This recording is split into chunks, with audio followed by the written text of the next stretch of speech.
সরকারি উচ্চপদস্থ একজন কর্মকর্তার মোবাইলে ফেব্রুয়ারি মাসের শুরুতে একটি কল আসে। উনি কলটি অপরিচিত নাম্বার থেকে আসায় রিসিভ করেননি। হোয়াটসঅ্যাপেও এসেছে, সাধারণ ফোনের নর্মাল কলও কিন্তু এসেছিল। পরে উনার মোবাইলে একটি SMS করা হয়, হোয়াটসঅ্যাপে টেক্সট SMS এ বলা হয় যে তিনি একজন তরুণী কথা বলতে চান। পরে ওই তরুণী সরাসরি সরকারি কর্মকর্তার মোবাইলে কল করেন, সরকারি কর্মকর্তা ফোনটি রিসিভ করেন। ওই তরুণী সরকারি কর্মকর্তাকে বলেন যে তিনি খুব বিপদে পড়েছেন, তার একটি চাকরির দরকার। এরপর বিভিন্ন সময় ফোন করার মাধ্যমে ওই তরুণী সরকারি কর্মকর্তাকে বিশ্বাস করান যে তার চাকরিটি আসলেই দরকার। তো যথারীতি মাঝে মধ্যে তাদের ভিতর কথোপকথন চলে। মাঝখানে গত 23 ফেব্রুয়ারি ওই সরকারি কর্মকর্তা রাজধানীর বসুন্ধরা আবাসিক এলাকার পাশে যে যমুনা ফিউচার পার্ক সেখানে যান। সেখানে ওই তরুণীর সাথে তার দেখা হয় এবং সরকারি কর্মকর্তা যেটুকু বলেছেন তার ভাষ্য অনুযায়ী ওই তরুণীর সাথে কথা বলার পর তিনি অস্বাভাবিক হয়ে যান। তখন ওই তরুণীর সাথে রিকশায় চেপে বসেন। কিছুদূর যাওয়ার পরে ওই তরুণীর সাথে আগে থেকে থাকা কিছু মানুষ তাকে একটি সিএনজিতে করে বসুন্ধরা আবাসিকের মধ্যে একটি বাড়িতে নিয়ে যায়।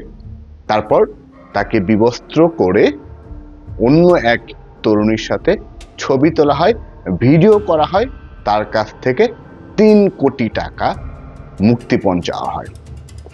যদি এই 3 কোটি টাকা না দেওয়া হয় তাহলে তার এই বিবস্ত্র অবস্থার ছবি এবং ভিডিও সামাজিক যোগাযোগ মাধ্যমে ছড়িয়ে দেওয়ার হুমকি পর্যন্ত দেওয়া হয়।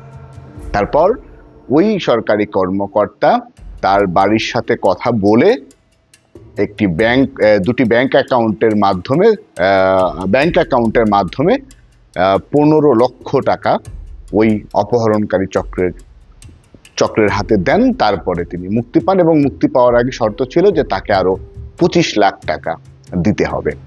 এই আজকে প্রথম আলোতে একটি প্রতিবেদন প্রকাশিত হয়েছে, সেখানে এই বিষয়টি বিস্তারিত তুলে ধরা হয়েছে। আমরা হঠাৎ করে যদি কোনো আননোন নাম্বার থেকে কোনো তরুণীর ফোন চলে আসে এবং সেটি কথা বলতে গিয়ে যদি মানুষ মনে করেন যে কথা বলবেন, কিন্তু এই ফোন কলটি যে প্রতারক না সেটা কিন্তু উনি স্বাভাবিকভাবে মানুষ কিন্তু বুঝতে পারেন না যে এটা কি প্রতারক বা প্রতারকটা। কিন্তু তরুণী হওয়ার কারণে অনেক ক্ষেত্রে মানুষ মনে করে আননোন নাম্বার থেকে ফোন আসছে, কথা বলে দেখি। সরকারি কর্মকর্তা কিন্তু প্রথম আলোকে বলেছেন যে তিনি সরকারি যে ডিপার্টমেন্টে চাকরি করেন বিভিন্ন প্রয়োজনে বিভিন্ন মানুষের সাথে তাকে কথা বলতে হয়।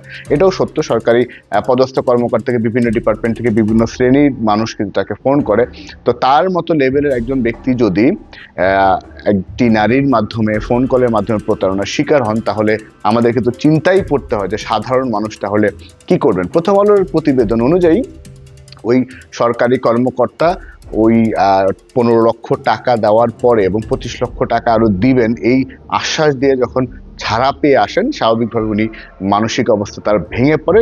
তিনি তার কাছের মানুষদেরকে বিষয়টি জানানোর পর রাজধানীর ভাটারা থানাতে গিয়ে এই বিষয়ে মামলা করেন। পরে পুলিশের যিনি তদন্ত কর্মকর্তা মামলাটি ইনভেস্টিগেশনের দায়িত্বে আছেন তার বক্তব্য নিয়েছে প্রথম আলো। তিনি কিন্তু বলেছেন যে যেহেতু তাকে অপহরণের ঘটনা ঘটেছিল সেই জন্য আসামিদেরকে ধরার প্ল্যান করেন।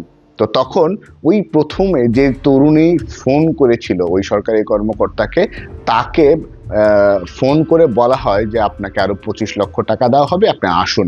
ওই রাজধানীর বসুন্ধরা আবাসিক পার্শ্ববর্তী এলাকার যে যমুনা ফিউচার পার্ক এলাকাতে ওই তরুণী আবারও আসে।